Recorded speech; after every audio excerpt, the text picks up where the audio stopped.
We will be building this quick start on Snowflake. It's the Snowpipe streaming and dynamic tables for real-time ingestion, change data capture use case. So let's actually start with the use case.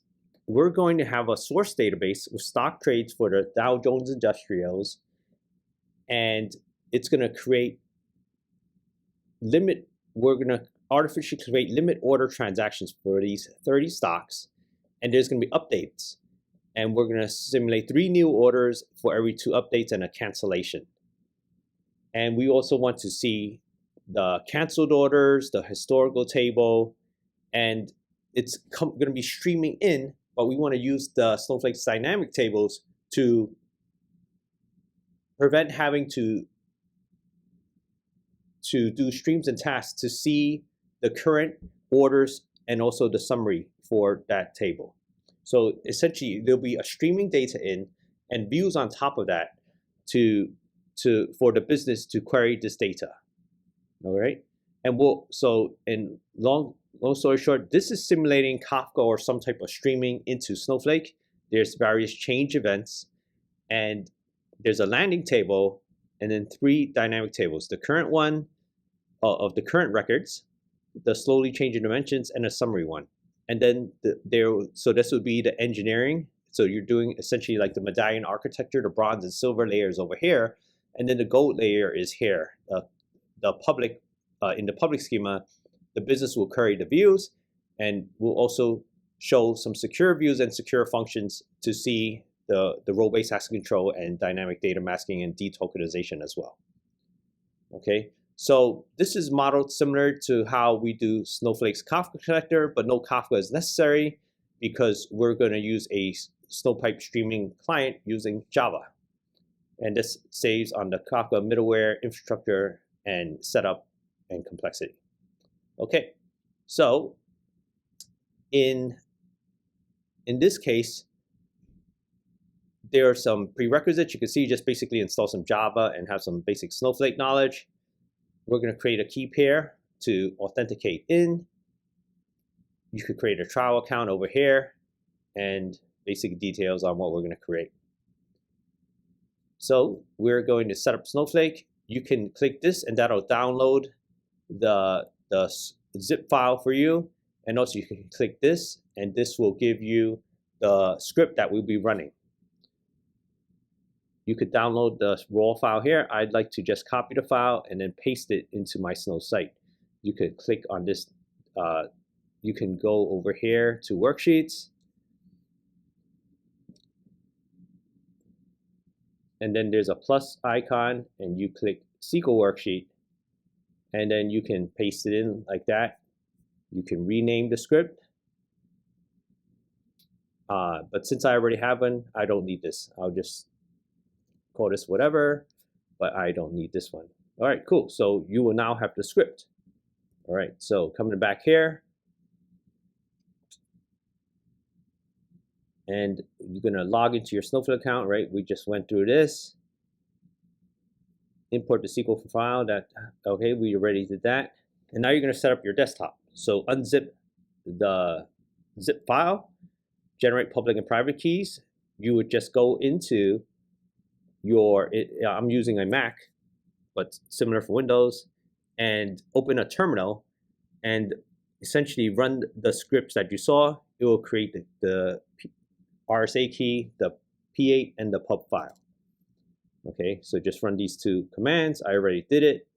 And you can prepare to copy this. You could just use like a terminal and do a cat file, RSA key.pub. And even these commands are fine in those spaces. Yes, carriage returns are okay. Now we're going to create a dedicated role in limited login. So let's start running some of these scripts. Okay. All right. So we have our script. So I pasted in the RSA public key right here.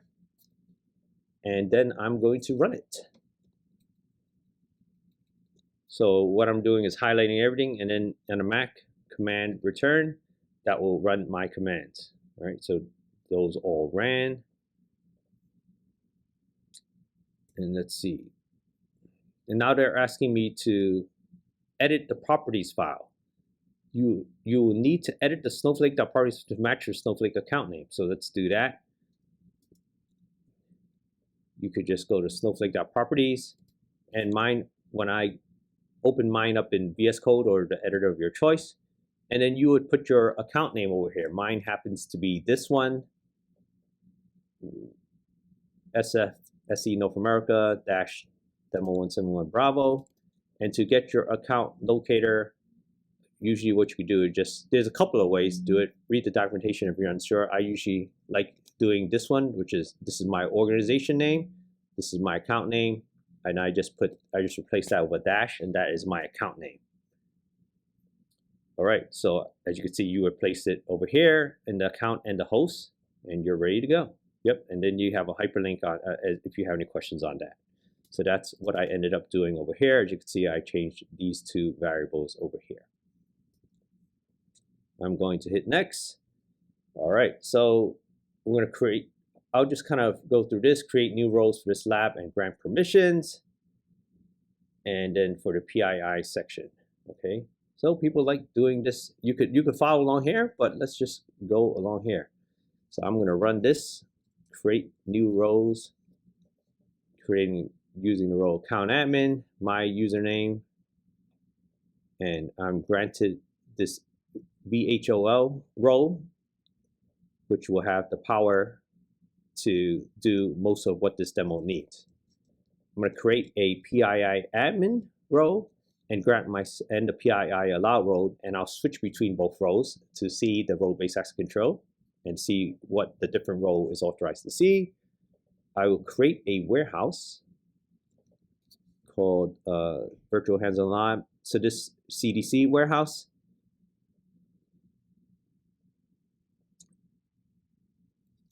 And I will create this database called CDC. And then I'll create a schema.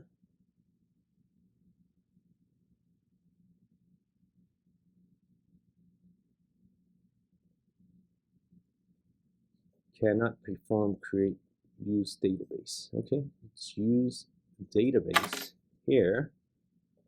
Oops. All right, little troubleshooting right here. Create, oh, let's try, okay. Let's try this. I actually found a minor bug here. I'm gonna move this create schema engineering right here, okay? Okay, let's see if that works. Those are my notes. Okay, I'm gonna use, okay, instead of using the account admin row, I'm gonna use this virtual hands-on lab row, because that was the row that we granted permission to do what we need in this database, okay? So now we will create the schema called engineering. Great, so as you can see, it created it in this database and also automatically moved us to that schema. So now we're gonna use that schema again, kind of redundant, but, and again, we're already using this compute warehouse right here. And we're gonna grant usage on the database to this agent, which is gonna be writing the rows into our database. Grant usage on schema. Okay, and now we're gonna create a landing table. So this is where we're gonna stream the data in using Snowflake's variant data type, which can store JSON, Avro, ORC, XML, Parquet, basically your 5 semi-structured data types. Grant insert to this role called the agent, and we can see that it has that variant data type, and we can see there are 0 records. Okay, so now there are no new records. So let's go start writing some records in, okay?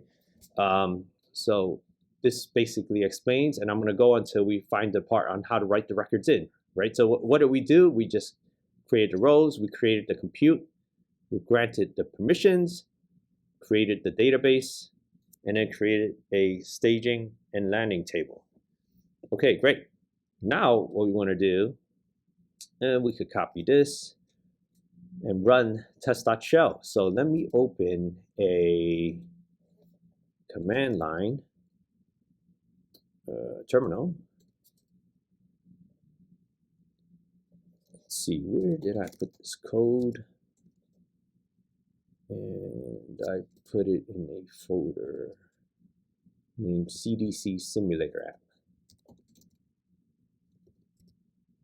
All right, let me maximize and zoom in. Okay, so let me paste that command to run the test shell script. All right, successfully completed. Good. Okay, so we should see this successfully completed. Great. All right. And then streaming records. Okay, now we're ready to stream data into Snowflake. And now we're going to simulate a stress test of running, in this case, 1,000,000 records as fast as you can. So let's run this.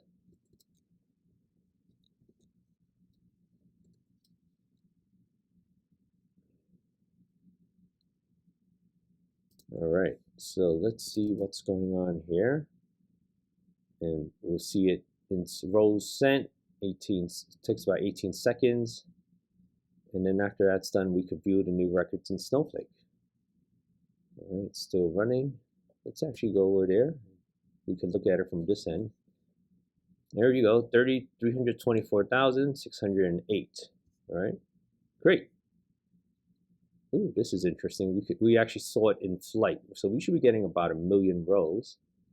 Let's run this again. There you go. There's your 1,000,000 rows, which is actually kind of cool. You see Snowflake's multi-version concurrency control when readers didn't block writers. And we see over here, as you can see, this is what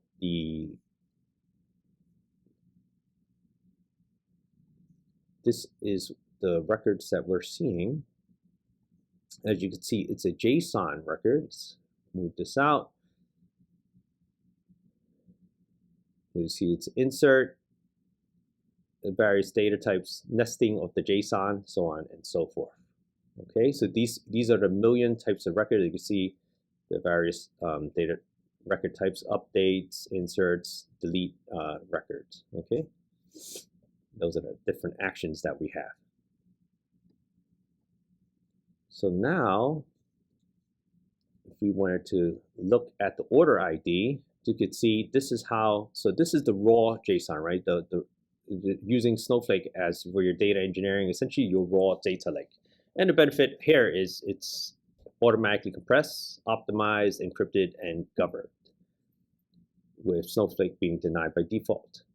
Okay, so now if I wanted to see, what did I want to see here? If I wanted to see the record content, this is the record content, and within the transaction object, and I want to see primary key tokenize this field, this is showing you the kind of colon notation to see that within that nested JSON. And you see this is a string.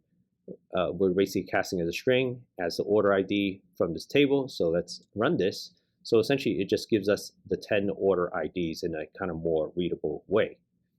And of course, we could run the select statement like this, which basically says, give me all of the, from this table, give me the 1,000 records out of the 1,000,000 that had the action of insert. So as you can see, you can filter on these JSON objects. You could always create a view on top of this, create, whatever type of view you could do on top of that as well. Okay, we'll actually be creating some views coming soon. Okay, so what's going on? There is more than one table in my source system.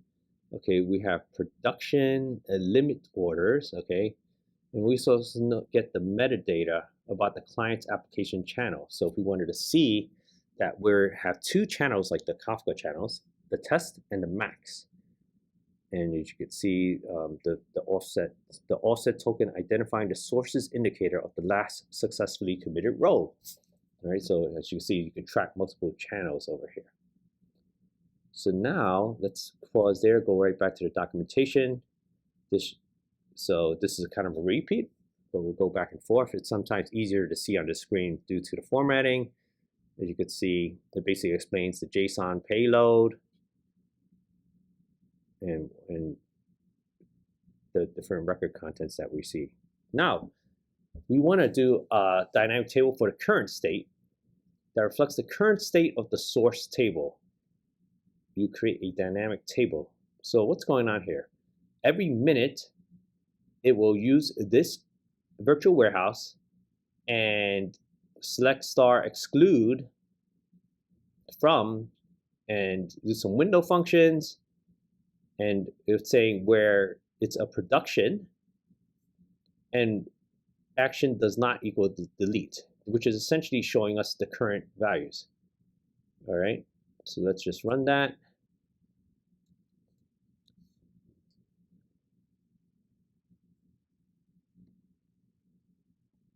All right, so now the dynamic table is successfully created.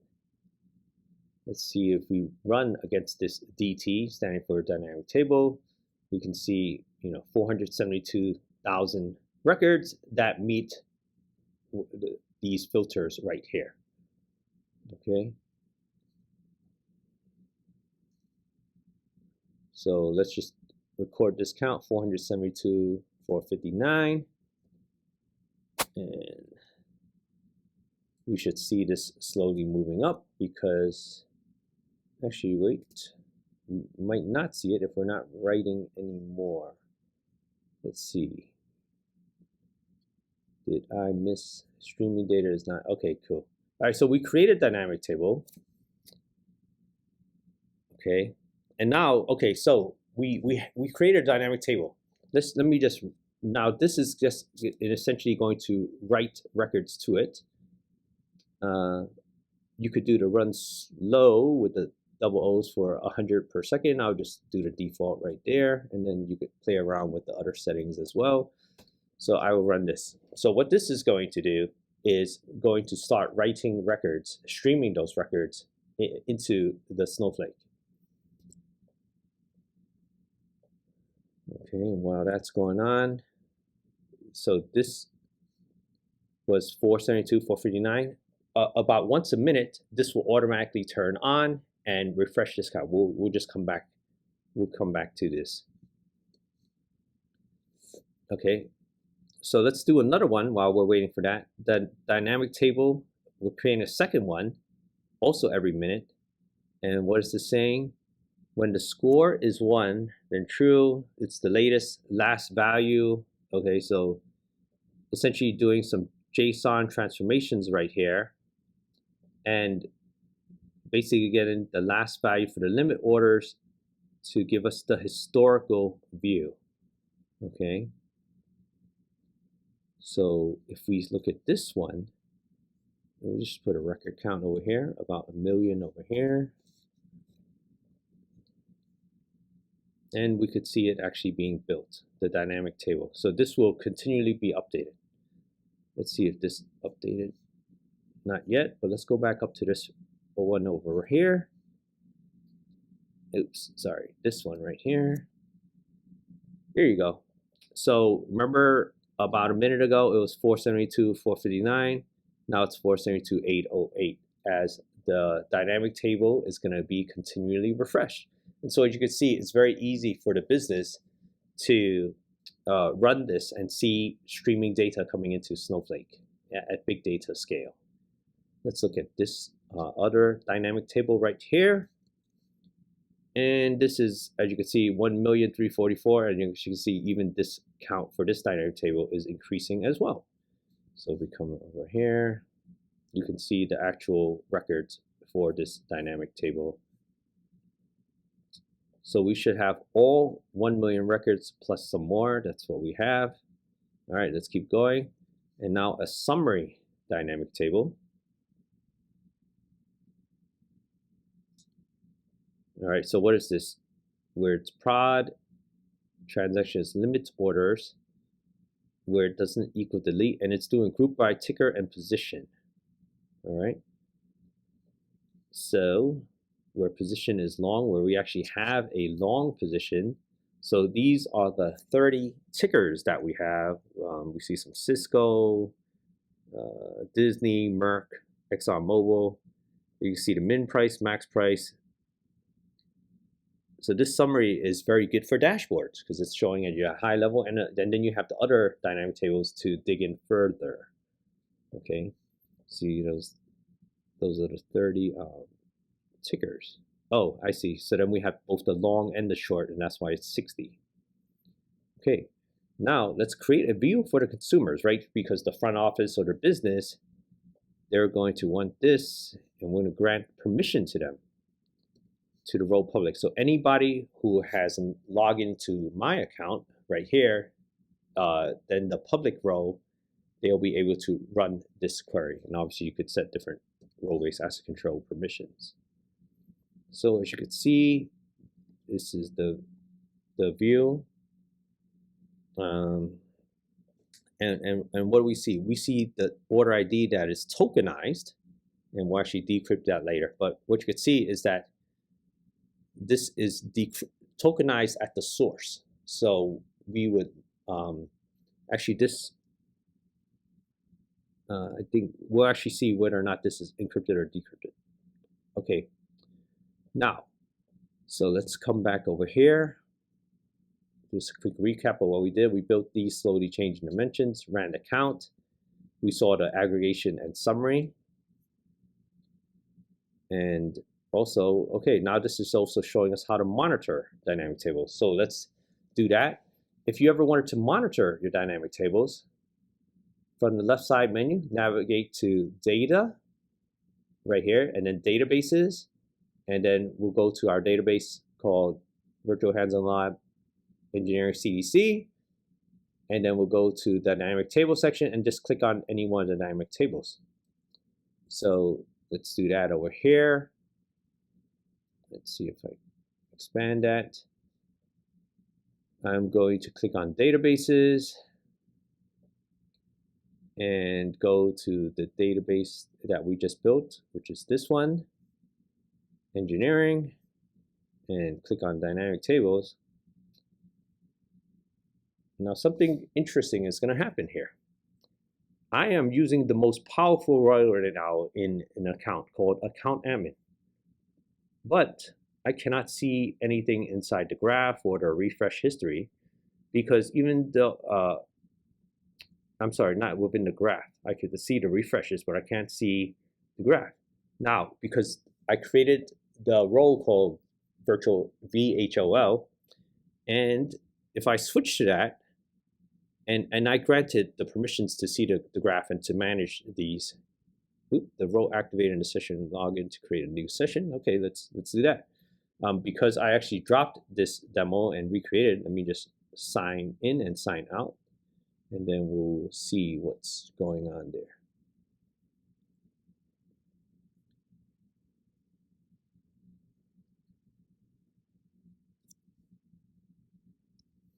Okay, so recreating that data, databases, virtual hands-on lab, dynamic tables, and if we come over here and we go to the graph, again, account admin, even the most powerful role, if it's not authorized to see something, it won't be able to see it. But if I switch the role to simulate what having this role would grant you access to, then if I select the warehouse to proceed, I'll just use the same one. All right, and now I can see information on the streaming table and the dynamic table that is built on it, and when it was last refreshed. Same thing for these other ones as well.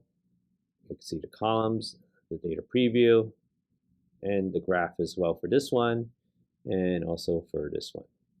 All right. So as you see, a lot of troubleshooting information, including the refresh history and what is the recent lag. Okay. Cool. So as you can see, it takes about 15 seconds to rebuild this one. And again, this is all happening in the background. At the interval we set, in this case, it was 1 minute. It's all cron notation as to what interval you want to do. So now that we know how to do that, let's go back to our worksheet. That's under projects and in worksheets. There's my script in the recent script. Okay, scroll back down to the good stuff. I think we were at the PII area. Okay, cool. So that shows you how to do troubleshooting on the dynamic table and to make sure everything's running. Kind of like a DevOps use case. It also shows you how to do the query history, a more account-wide administrative view from the left side. So got the activity and query history. I'll actually hold down on a Mac the command key, and you could search for Snowflake keyboard shortcuts, Snowsight keyboard shortcuts. And if I wanted to see the query history, I'm holding down command and then click it. Now it will open a separate window, which is kind of handy. I'm just going to remove this filter on the username John. And I want to see the various queries that were run. I can also click on client generated statements to see what all these other things that were running from the system user to maintain the dynamic tables as well. So you can see very detailed information on what is on every single statement going on in the account. Right, so that is available to you.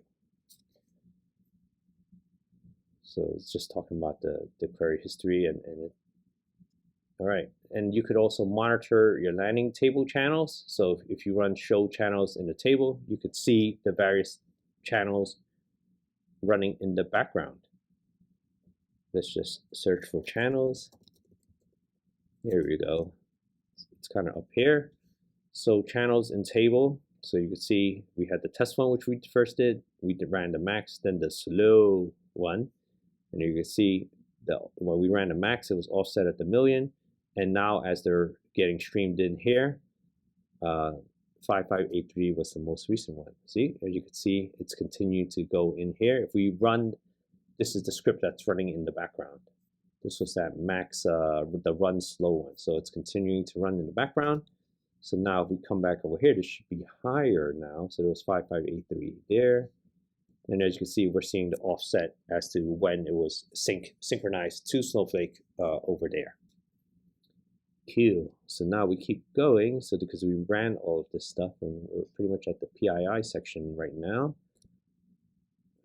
Okay. All right, so here it's talking about the view that we created, current limit orders view. And now the users are able to view. Okay, so we're going to talk about PII data. And we want to use the order ID value was encrypted at the source field. So we're going to assign some users and a secure function to decrypt, and that secure function will be using Java. Okay, so we're going to set up the database for the PII assets right there. So let's just go to the script.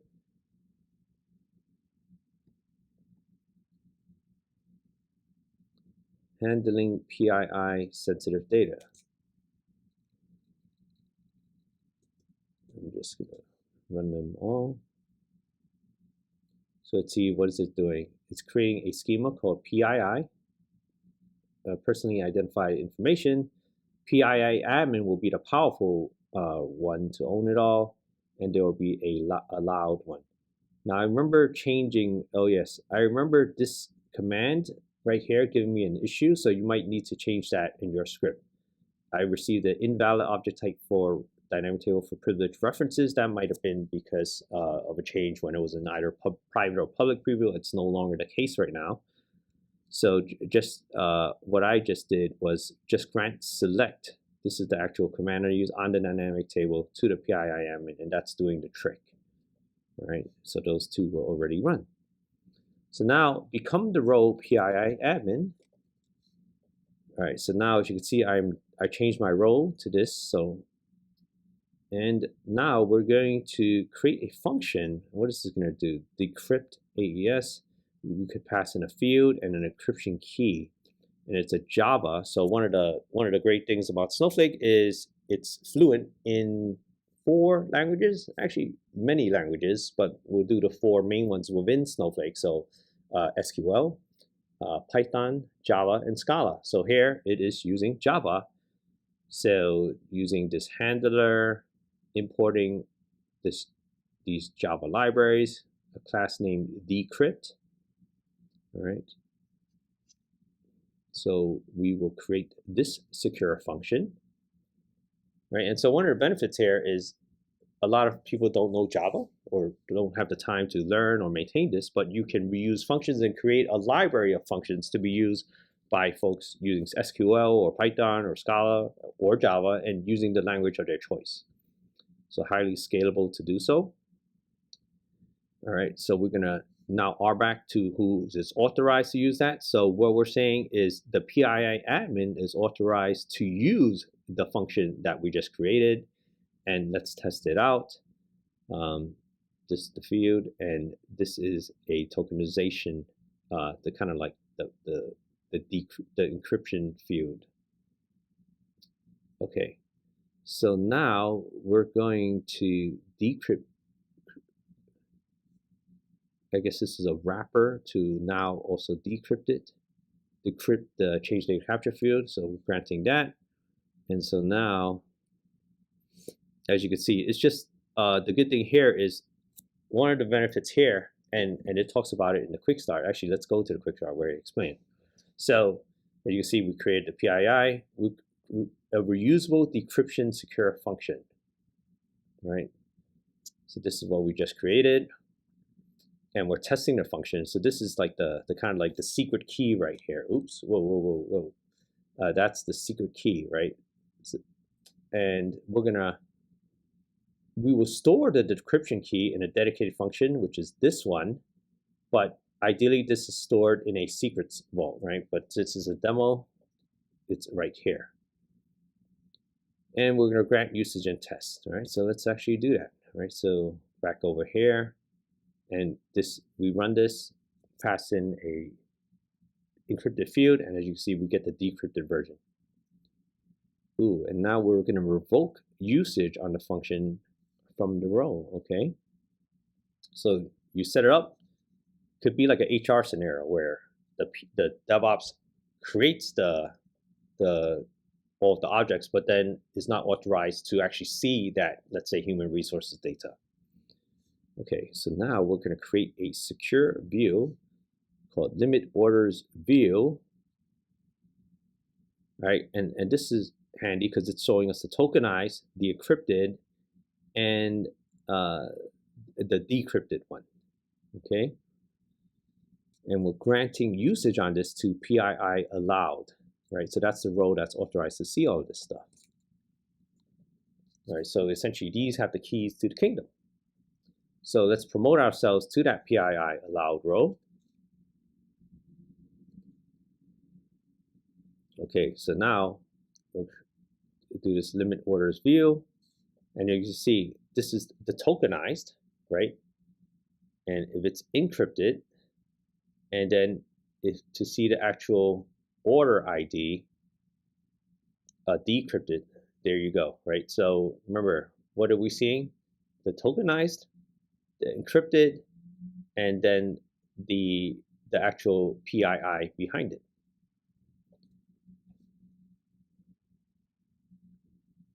Right, and then so there's the way you could filter it on the ticker, or if you just do a regular one without any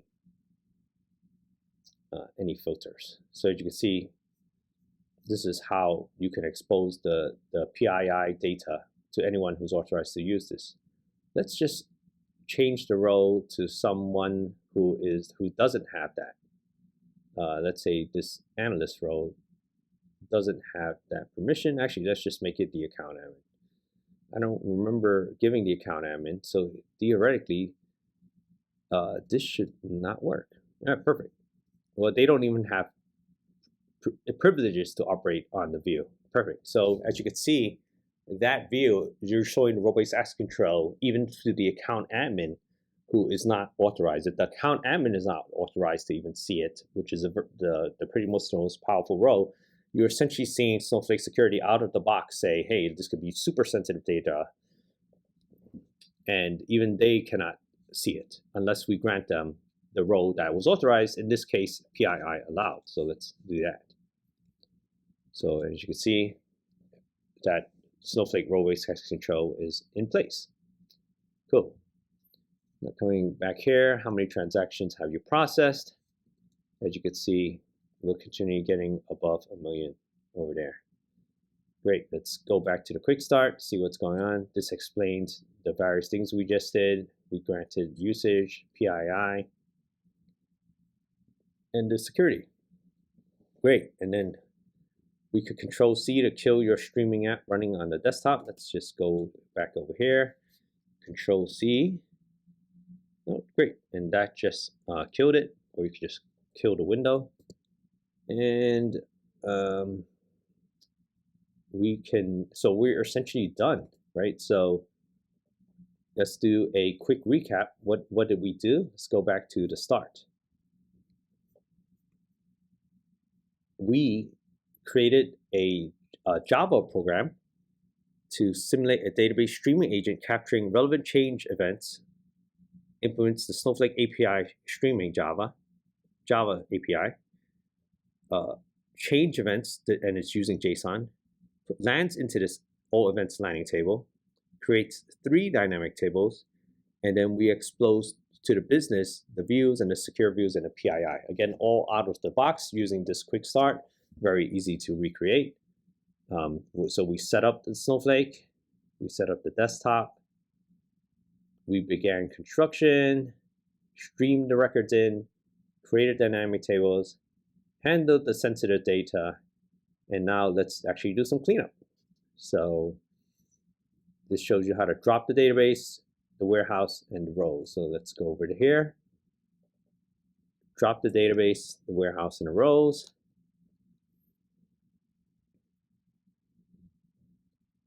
Yes, and so I recommend that you actually do this, because if you don't, remember the dynamic tables are being rebuilt every minute. So this will save some credits. Thank you very much.